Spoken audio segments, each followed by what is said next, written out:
Everybody has their own favourite brand of power tools. For me, I don't have a particular favourite brand. I tend to stick to DeWalt because I have the DeWalt batteries already and I've never really had a problem with any of their gear so far. I did actually switch to Milwaukee a few years ago because they did actually have some powerful impact wrenches which at the time were market leaders. I actually took one of these to work and I've been using it for a couple of years. The impact wrench still works, but it vibrates that much that it's actually broken 2 of the batteries. They've actually vibrated themselves to pieces.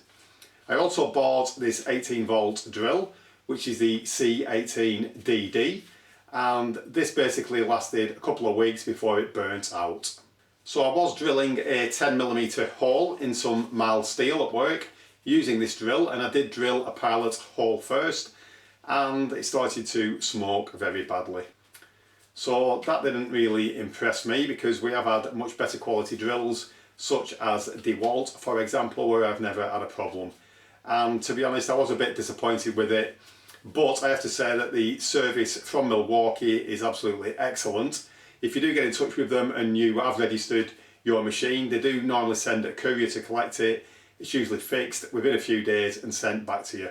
So you can't really fault their service, but their actual machines do leave quite a bit to be desired in the quality department on certain models.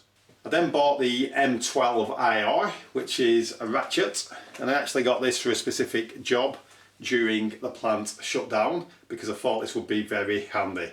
But unfortunately, when I was using it, it actually stopped working very quickly.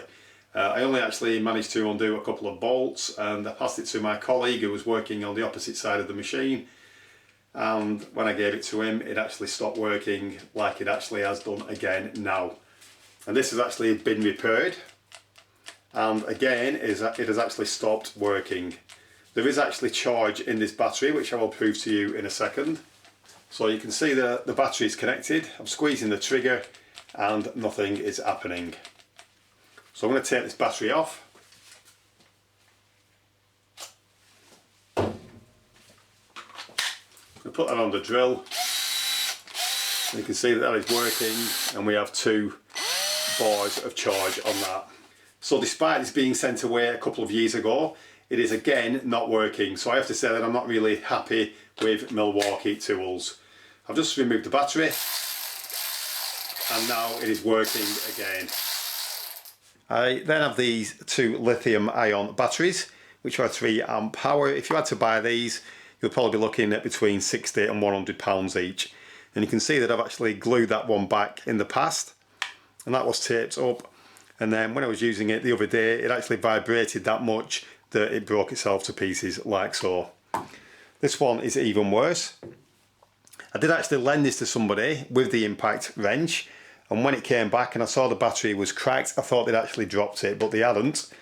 It's just the fact that these machines when they're used on the impact wrench actually shake themselves to pieces, and the vibration is that bad that it actually breaks off the plastic where the screws go. So for me I have to say that I'm not that impressed with the Milwaukee gear. I have had a few problems with reliability, especially with the drill which burnt out after just a couple of weeks, and I must admit it wasn't being abused when it started to burn. Then the problem with the batteries vibrating themselves to bits on the impact wrench, that isn't good. And also the ratchet that I bought for a specific job, which coincidentally again has stopped working. And you could see that all I did was place that down on there. I've picked it back up again, the battery has got charge in it, and that is not working again.